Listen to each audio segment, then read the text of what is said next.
Oke. Eh, Bismillahirrahmanirrahim. Assalamualaikum warahmatullahi wabarakatuh. Nah, untuk hari ini kita share screen dulu. Apakah sudah terlihat di layar laptop? Sudah, Pak. Oke. Kenapa? Yang pertama akan saya bahas adalah kunci dari soal minggu kemarin ya. Jawaban dari soal kemarin, kemudian berikutnya adalah materi bab yang ketiga ya. Nah, ini saya lihat masih banyak mahasiswa yang belum bisa menyelesaikan tugas ya secara tepat itu ya. Oke, ini saya bahas dulu ya ini. Saya harapkan mahasiswa bisa memahami ya, mungkin bukunya dilihat juga dan ringkasan dari saya itu juga diperhatikan ya.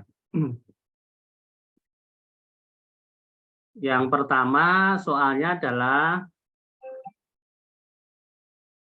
PT Bintik Putih membeli 30% ya. Ini 30% saham.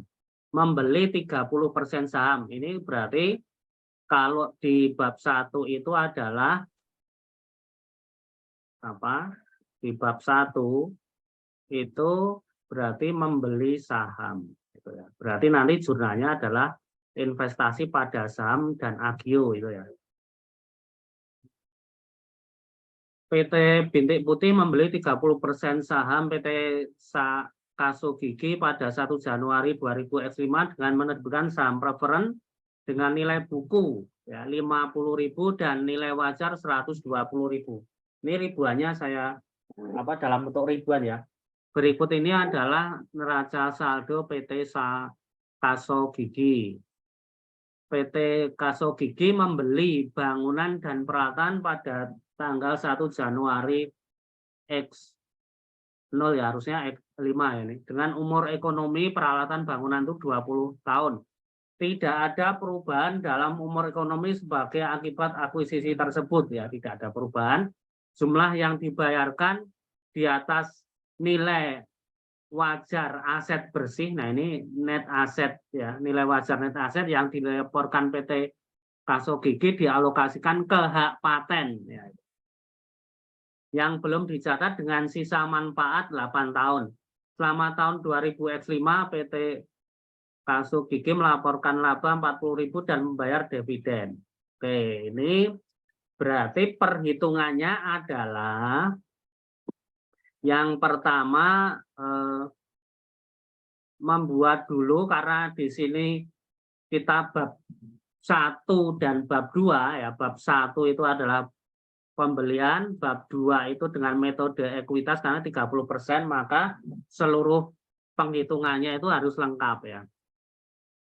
Yang pertama dibuat dulu hitungannya ya. Hitungannya ini harus dibuat dulu karena untuk menentukan hak patennya. Pertama hitungan cost of investment 120.000. Ini ada di mana? Ada di soal ini 120.000 ini. Berikutnya nilai wajar net aset berapa? Dilihat ya, nilai wajar net aset adalah 560 kurangi 50 kurangi 20 atau aset dikurangi utang dikalikan 30% sehingga jumlahnya 93.000. Dari mana ini? 560 aset ya dikurangi dengan utang. Itu nilai wajar asetnya. Kali 30% ya. 93.000. Nilai buku net aset 500 dikurangi 50.000 kurangi 200.000 kali 30%. 75.000 dari mana? Itu nilai buku net aset 500 dikurangi utang-utangnya ya, 200 dan 50.000.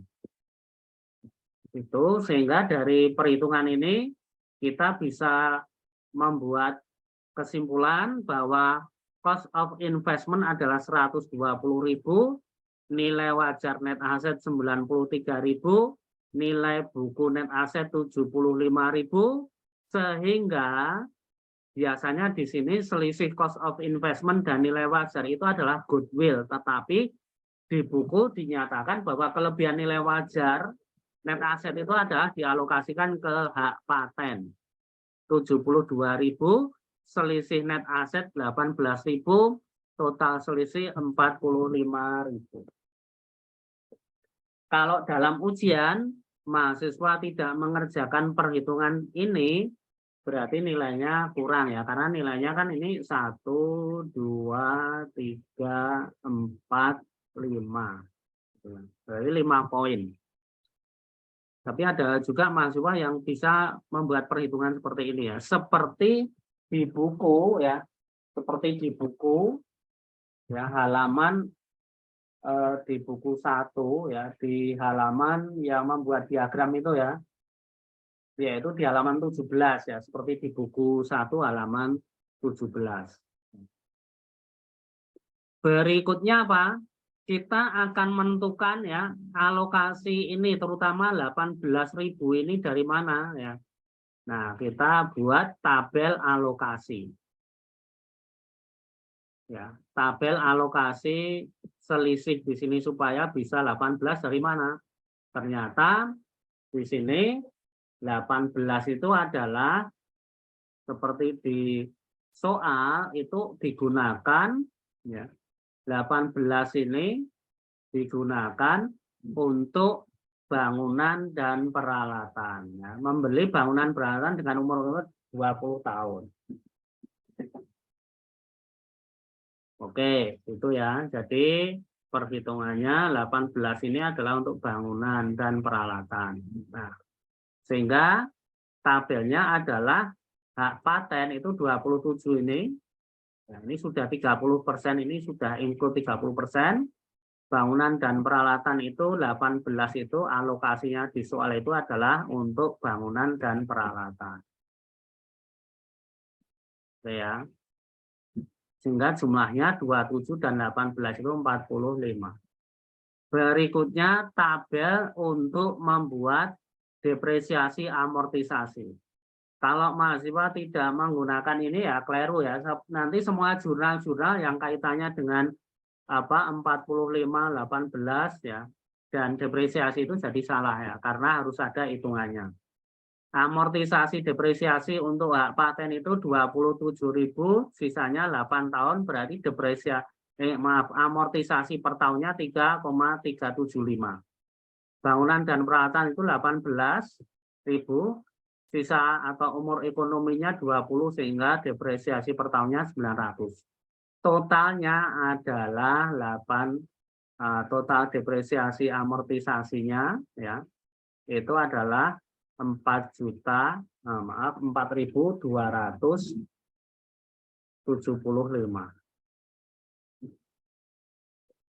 Nah, ini poin perhitungannya ya. Jadi harus ada perhitungan. Kalau tidak ada perhitungan salah ya. Berikutnya sekarang jurnalnya ya. Jurnal yang pertama untuk mencatat investasi pembelian saham ya. Pembelian saham berarti harus investasi. Yaitu investasi 120, sahamnya sudah ditentukan di soal 50.000, sehingga agio saham adalah 70.000. Berikutnya jurnal yang kedua untuk mencatat laba PT anak atau PT Kaso Gigi, yaitu 40.000 kali 30%, sehingga jurnalnya adalah investasi bertambah ya, pada pendapatan jumlahnya 12.000. Jurnal yang ketiga untuk mencatat dividen yang dibayar adalah 10.000 kali 30%, berarti jurnalnya adalah kas 3.000 pada investasi. Investasinya di kredit 3.000. Terakhir, jurnal untuk mencatat amortisasi depresiasi. Ini bisa amortisasi depresiasinya itu bisa dijadikan 4.275 atau bisa dipecah ya. Jadi 2 ya. Ini sama kan ini. Sama akun-akunnya sama ya. Yaitu untuk mencatat amortisasi hak paten ya. Pendapatan pada investasi 3.375 dan yang kedua mencatat depresiasi bangunan dan peralatan 900. Sehingga dari jurnal 1, 2, 3, 4, 5 maka dibuat neraca saldo investasi. Sehingga totalnya neraca saldo investasi adalah 124.720. Ini soal yang benar ya. Jadi lengkap bagi saya soal AKB ya, akuntansi kombinasi bisnis itu harus ada hitungannya, harus ada jurnalnya, harus ada keterangannya. Jadi ada hitungan, ada jurnal dan ada keterangan. Oke, itu poin pertama ya. Jadi materi pertama adalah seperti itu. Bagi mahasiswa yang belum benar jawabnya ya mohon dipelajari lebih mendalam lagi ya. Kemudian yang sudah ya dipertahankan, tapi tidak banyak yang bisa secara lengkap, benar dan tuntas seperti itu. Oke, silahkan dipelajari aja di bukunya secara lebih dalamnya. Oke, kita masuk materi yang kedua. Ini saya keluar dulu dari bab 2. Oke, sekarang kita masuk bab 3 ya. Bab 3 itu kaitannya adalah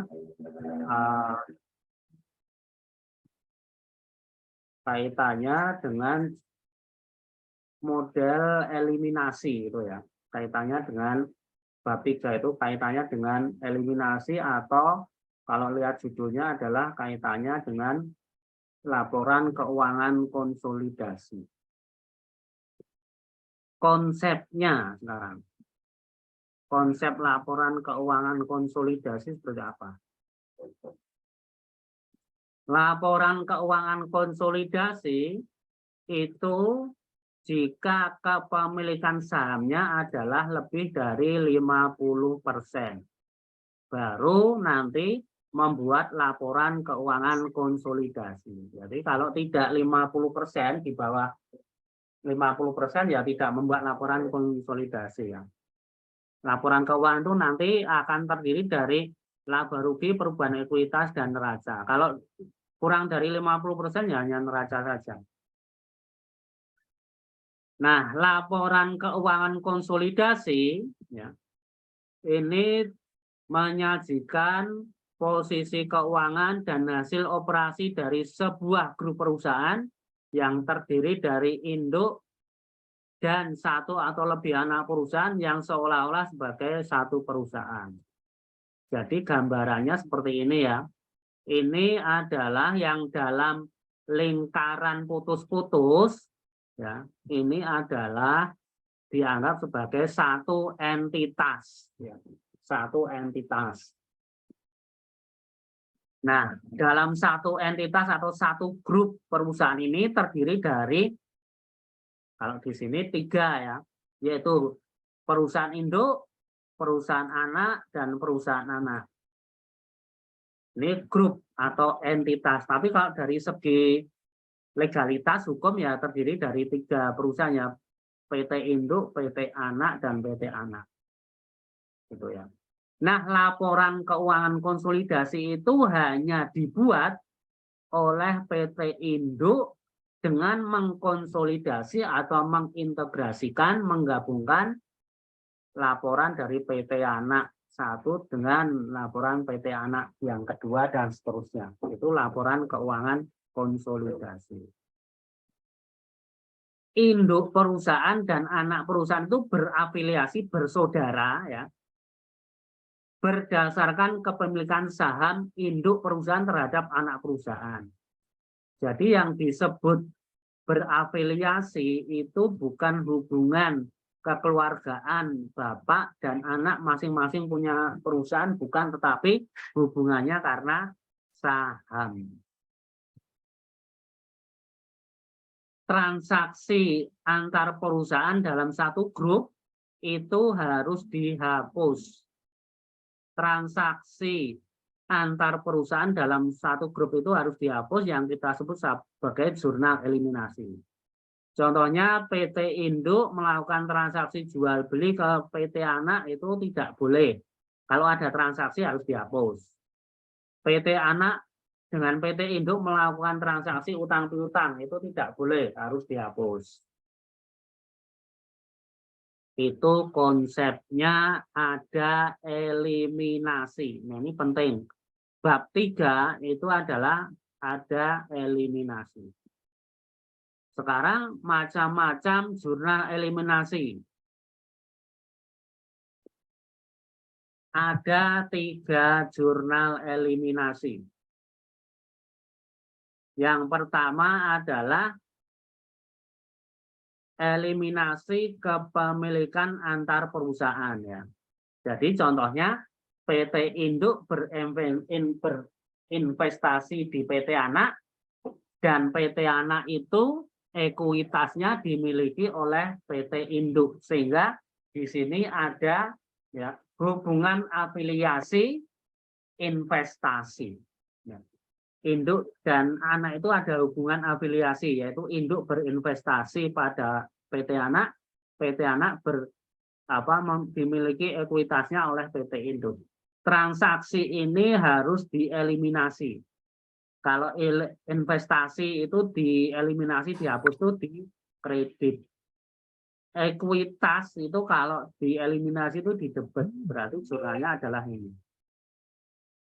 Saham, agio, laba ditahan kalau ada itu di debit. Kemudian untuk yang investasi di kredit. Ini adalah jenis eliminasi yang pertama. Jadi kalau ada grup konsolidasi 50% lebih, itu investasi dan ekuitas harus dieliminasi.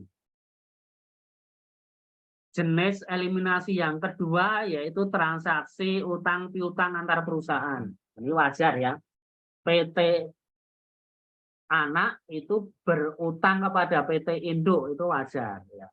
Misalkan PT Mitsubishi Indonesia 3 berlian itu sahamnya dimiliki oleh Mitsubishi Jepang. Nah, itu bisa itu utang piutang tanpa lewat bank. Nah, transaksi utang piutang karena masih di dalam satu grup, transaksi utang piutang yang masih di dalam elips lingkaran ini, ya, dalam diagram ini, maka itu tidak boleh. Ya, contohnya ini, ya, PT Induk memberi pinjaman atau memiliki piutang kepada PT Anak. PT Anak itu berutang kepada PT Induk.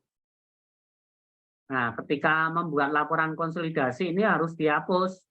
Piutang itu kalau dihapus itu ditaruh di kredit, utang dihapus itu kalau di jurnal itu taruh di debit. Makanya utang di debit, piutang di kredit.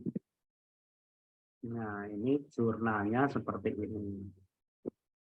Transaksi yang ketiga sekarang. Nah, ini jual beli antar perusahaan. Ya, nah ini sejarahnya begini, ya. PT Induk itu membeli barang dari luar, ya. Nah, dari luar, ya, ini dengan harga pokok sekian, gitu, ya. Setelah PT Induk menyimpan membeli dari luar, kemudian dijual ke PT Anak. Berarti di sini terjadi transaksi apa? Jual beli. PT Induk menjual kepada barang dagangan kepada PT Anak, PT Anak membeli barang dagangan kepada PT Induk. Ketika barang itu masih ada di gudang ya, barang itu masih ada di gudang, maka transaksi utang piutang ini harus dihapus ya. Jual beli ya. Ya, karena barangnya masih ada di gudang, maka namanya pembeliannya ini namanya persediaan ya. Persediaannya harus dihapus di kredit.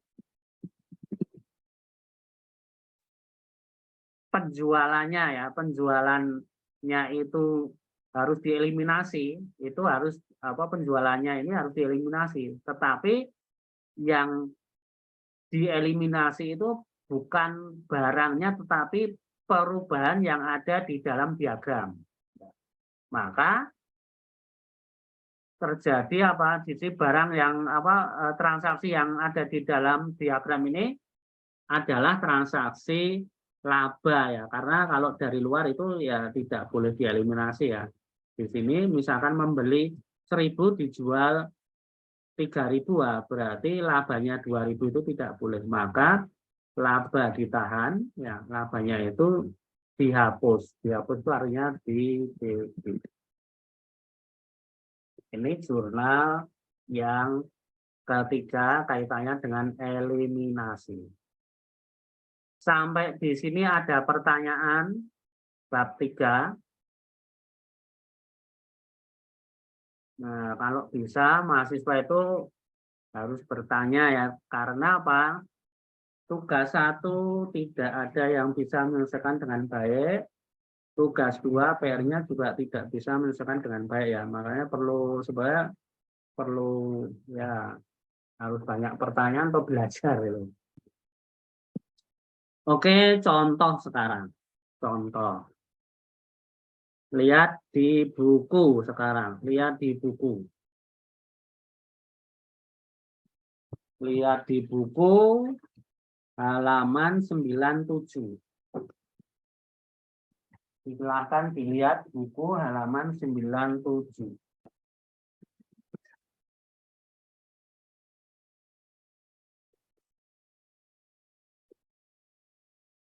Oke. Ada 2 perusahaan yaitu PT Indah dan PT Andika. Indah itu di sebelah kiri itu pasti dia sebagai induknya. Yang sebelah kanan PT Andika itu pasti ya ini perusahaan anak. Keterangannya PT Indah membeli semua saham, berarti membeli berapa ini? 100% saham ya, berarti membeli 100% saham. Mana nih persennya? Ya, membeli 100%. Nah, ini berarti pasti konsolidasi karena apa? Kepemilikannya di atas 50%. Sebesar 300.000 tunai. Karena membeli ini masalah di bab 1. Nah, bab 1 kalau membeli saham, bagaimana jurnalnya? Investasi pada kas ya, karena di sini membeli kas. Berikutnya perhitungan ya. Perhitungannya bagaimana ya? Kita lihat dulu jurnalnya. Kita lihat dulu ya, perhitungannya cost of investment 300, nilai buku dari saham berapa di sini? Nilai buku dari saham PT Anak ya.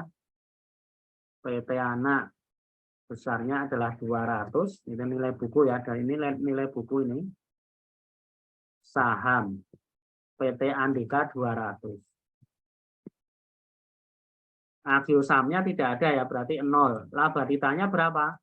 PT Anak nilai bukunya 100 laba ya. Ini untuk laba ditahan. Berarti 200 ditambah 0 tambah 100. Berarti ini nilai buku dari net asset 300. Kenapa harus nilai buku dari ekuitas? Ya, ingat ya. Ingat bahwa nilai buku itu adalah apa? Aset dikurangi dengan utang. Aset dikurangi dengan utang itu adalah ekuitas.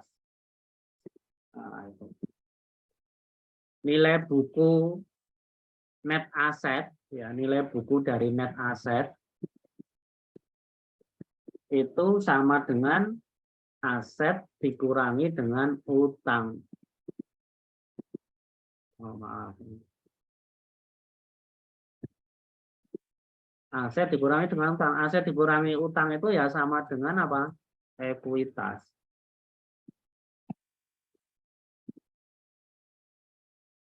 Maka langsung saja nilai bukunya itu saham dan agio dan laba ditahan.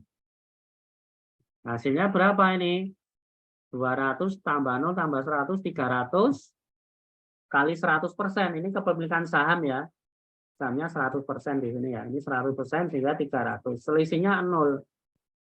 Kalau menurut perhitungan ya, 3 komponen investasi yaitu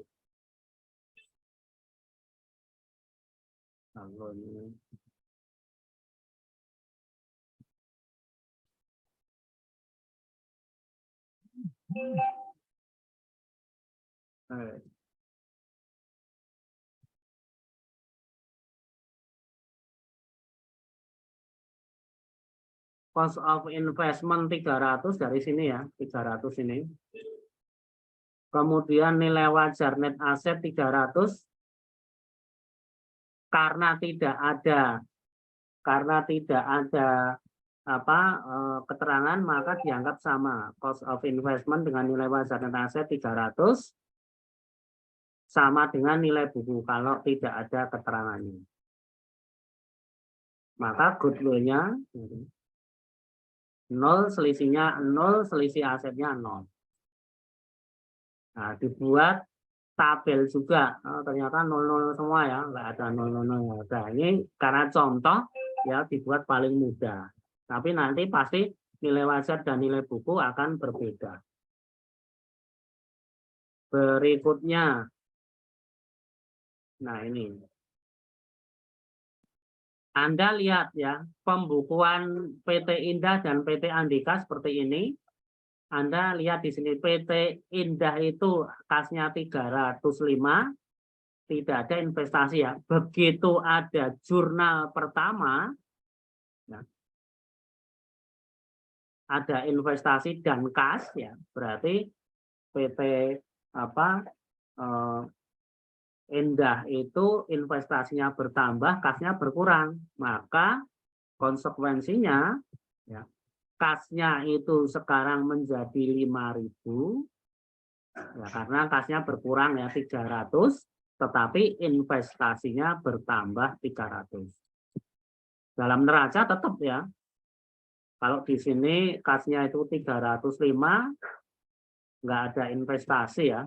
Totalnya 884, setelah pembelian saham, total asetnya tetap 884, tetapi perubahannya di akun kas menjadi 5, investasi jadi 300. Berikutnya, bab 2 dibahas nggak? Tidak ya, karena bab 2 itu khusus untuk kepemilikan yang 0 sampai 20, 20 sampai 50 gitu ya. Nah ini nggak dibahas. Kita berarti masuk ke yang transaksi antar perusahaan. Bab 3 sekarang. Di buku halaman 97 itu sudah dijelaskan bahwa PT Indah itu menggunakan metode ekuitas untuk mencatat investasinya. PT Andika berutang kepada PT Indah 1.000 dan PT Andika membeli barang dagangan 6.000 dari PT Indah yang harga pokoknya 4.000. Maka jurnalnya apa? Jurnal eliminasi ya tadi ya, yaitu mengeliminasi kepemilikan antar perusahaan. Apa yang dieliminasi? Investasi dan ekuitas. Jurnalnya bagaimana?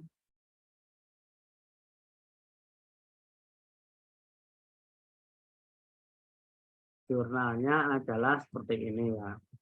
Investasinya 300 dikredit. Kenapa 300 ya? Karena di sini investasinya itu kan 300 di debit.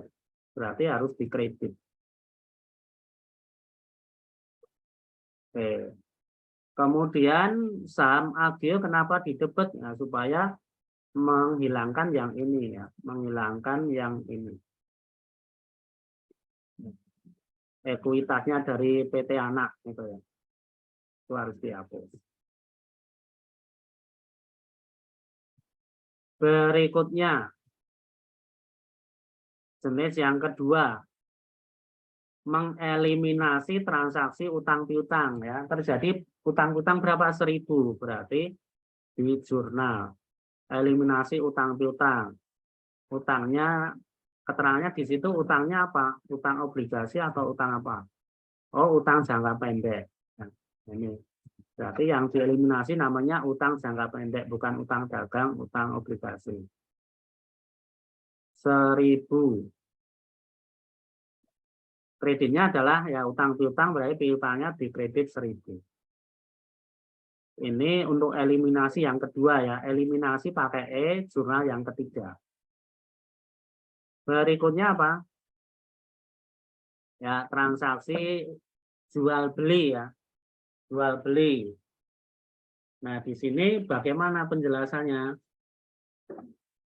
PT Andika membeli persediaan ya dari PT Indah senilai 6.000 selama 2 tahun. Persediaan tersebut mulai biaya perolehan awal 4.000. Jadi di sini harganya 4.000. Ya. 4.000 dijual menjadi berapa? 6.000 ya, berarti di sini ada laba 2.000. Persediaan di sini ada berapa? 2.000. Itu ya. Jadi membeli dari luar 4.000 dijual 6.000. Nah, berarti selisihnya yang di dalam diagram ini tidak boleh. Yaitu apa? 2.000 sebagai laba dan 2.000 sebagai persediaan. Maka jurnalnya adalah persediaan di kredit 2.000, laba ditahan di debit 2.000. Ya itu. Sehingga dari jurnal eliminasi ya, yang pertama atau jurnal kedua, jurnal ketiga, jurnal keempat, eliminasi ini, maka dibuat kertas kerja neraca konsolidasi. Yaitu pertama apa? Yang E itu ya, karena E itu ya, yaitu diperkecil aja biar saham di debit 200, berarti ini saham di debit 200, ini eliminasi debit ya 200. Laba ditahan di debit 100, laba ditahan di debit, ini jurnal yang kedua ya 100. Investasi di kredit 300, jurnal yang kedua. Investasi di kredit 300, jurnal yang kedua. Utang piutang, utang jangka pendek, jurnal yang ketiga, debit 1000. Utang jangka pendek, debit jurnal yang ketiga 1000. Piutang, jurnal yang ketiga, kredit 1000. Piutang, jurnal yang ketiga, kredit 1000. Jurnal yang keempat ya, laba ditahan, jurnal yang keempat, debit 2.000. Laba ditahan, jurnal yang keempat, debit 2.000. Persediaan, jurnal yang keempat, kredit 2.000. Persediaan, jurnal yang keempat, kredit 2.000, sehingga kalau dijumlah itu debitnya itu pasti harus sama dengan kreditnya, yaitu 303.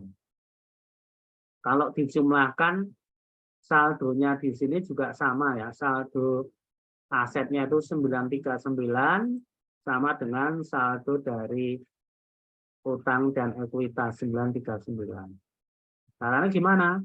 Ya PT Indah ditambah PT Andika, terus dieliminasi. Eliminasi itu tergantung ya, di debit atau di kredit. Ya.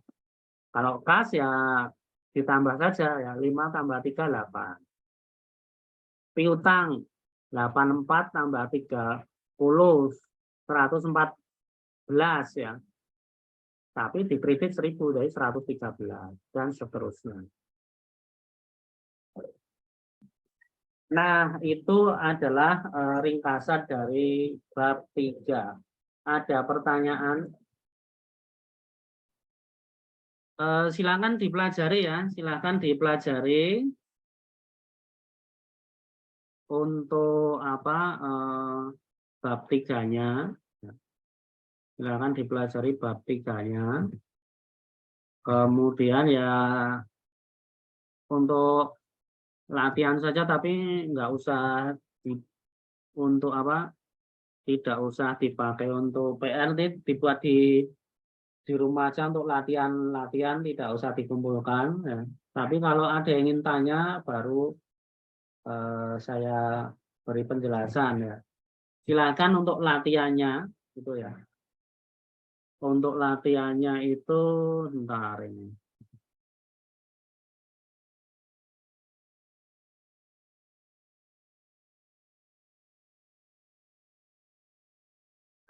Di halaman 125. Di halaman 125.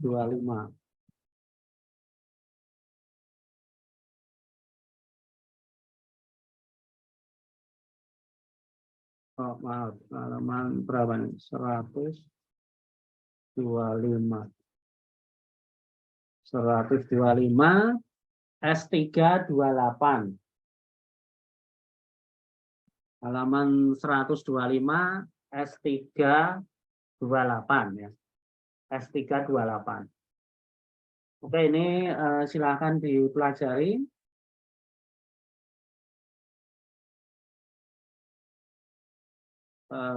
Tidak perlu jadi PR ya dikumpulkan, tapi sebaiknya Anda pelajari karena dari pengalaman apa